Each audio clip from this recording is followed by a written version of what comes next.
السلام عليكم ورحمة الله وبركاته، الأخوة المشاهدين والمتابعين في كل مكان، حياكم الله. طبعا من خلال هذا الفيديو سوف أوضح لكم إصدار الجواز الآلي في المملكة العربية السعودية.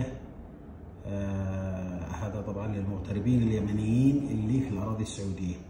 طبعا سوف أوضح لكم وأشرح لكم كيف تصدر الجواز وأنت في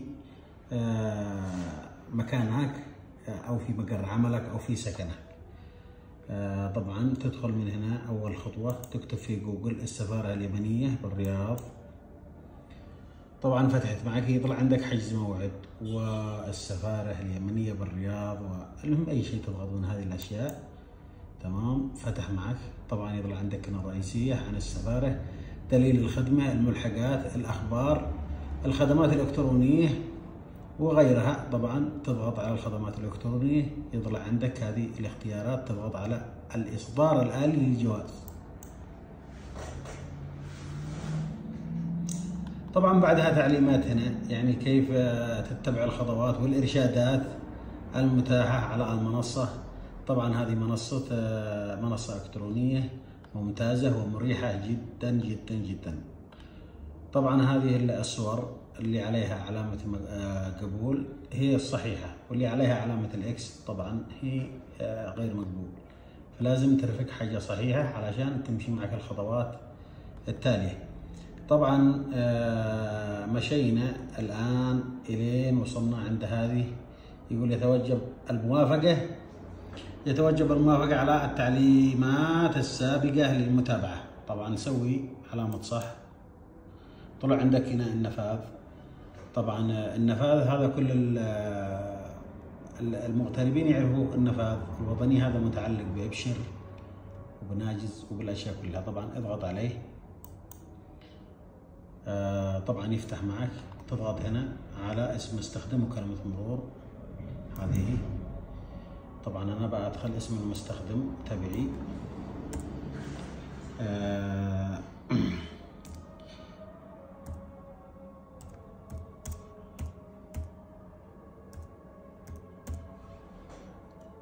طبعا بدخل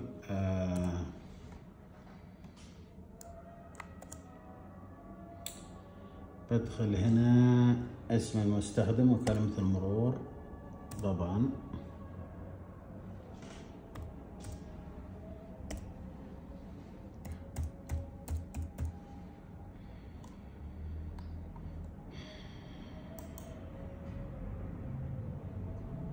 طبعا يجيني هنا كود رسالة، رمز تحقق. أدخل رمز التحقق المكون من 4 أرقام.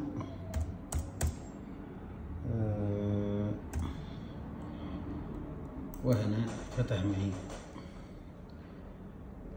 طبعا أول خطوة رقم الجوال، أدخل رقم الجوال، هذا رقم الجوال، وأسوي إرسال رمز التحقق. تمام، يجيني رمز التحقق مرة ثانية. طبعا لازم أدخل رمز التحقق علشان يمشي معي.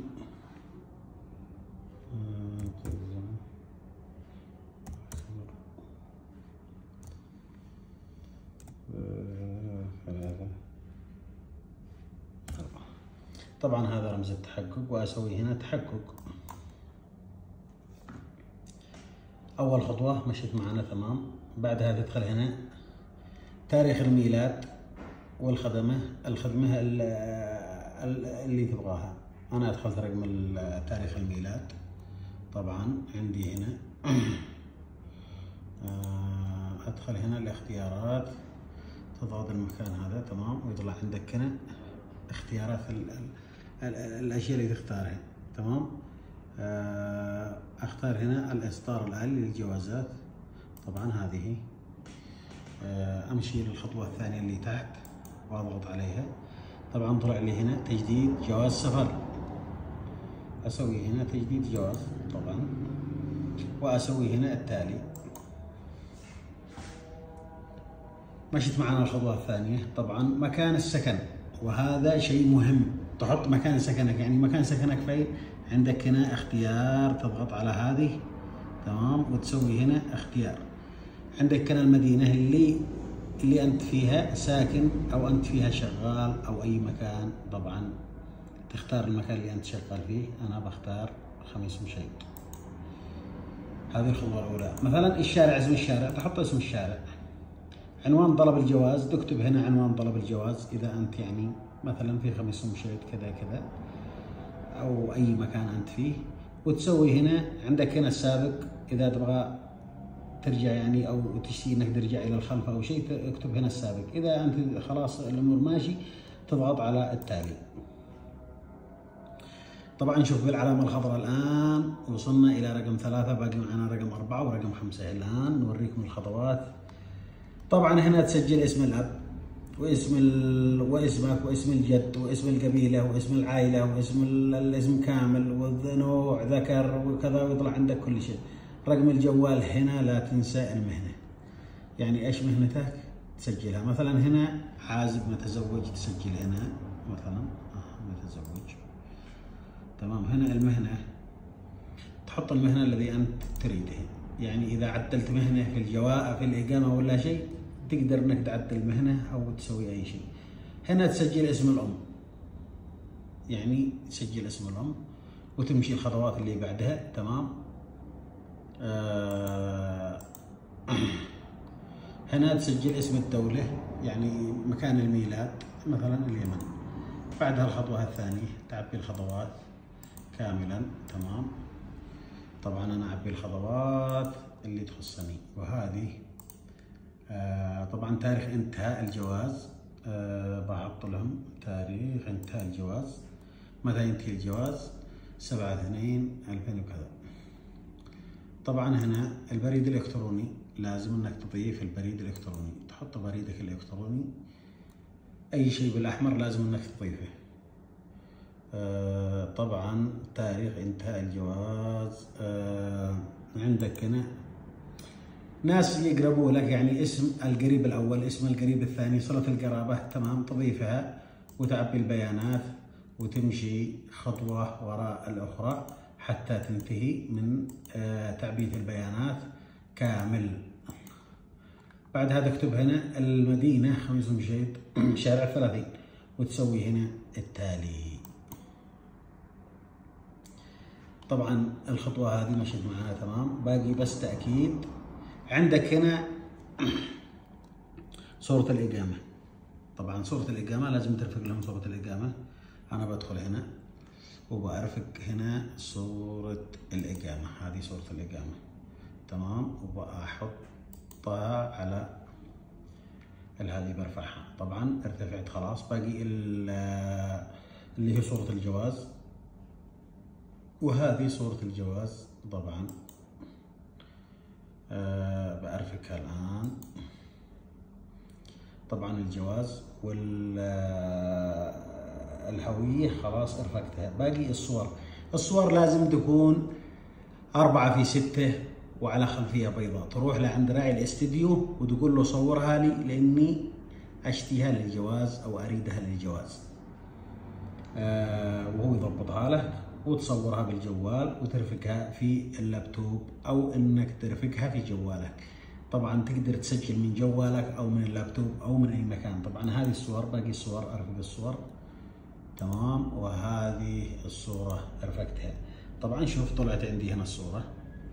باقي عندك حاجة واحدة. تمام. التقاط صورة للجواز مباشرة. هذه لازم انك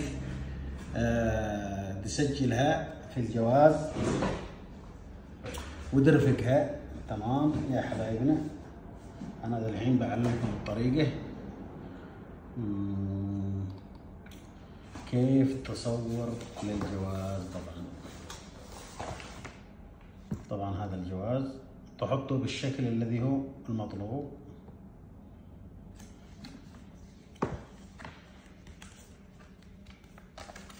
طبعا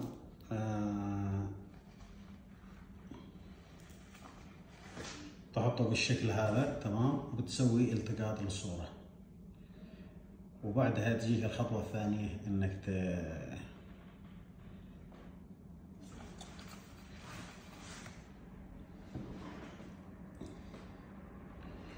طبعا التقاط للصورة. ايوه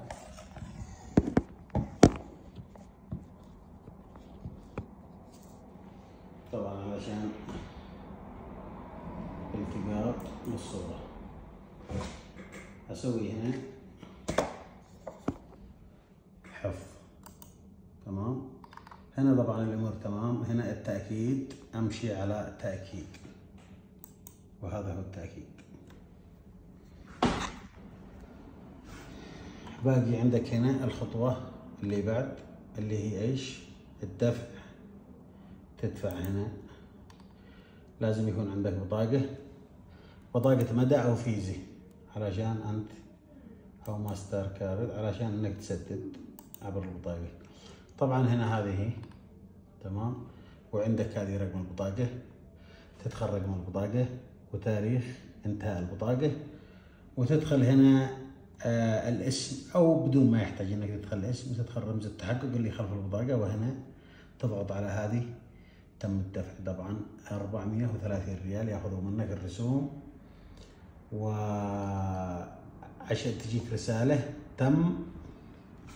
تجيك رسالة على جوالك. طبعا تم تقديم طلبك بنجاح.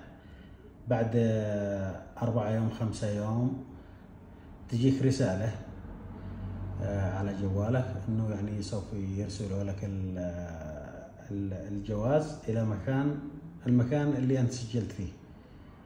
طبعا من 7 يوم الى 10 يوم يصلك جوازك.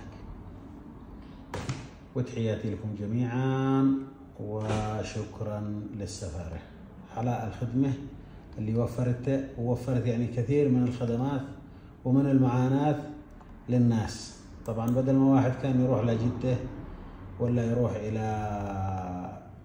الرياض ويمسك سنة في السفارة وياخذ من وقته وصرفه، ويعني كان أتعاب يعني كثير شوية كذا، سهلوها. فهذا يعني شيء بسيط للمواطنين يعني قدموه، وشكرا لهم ألف شكر.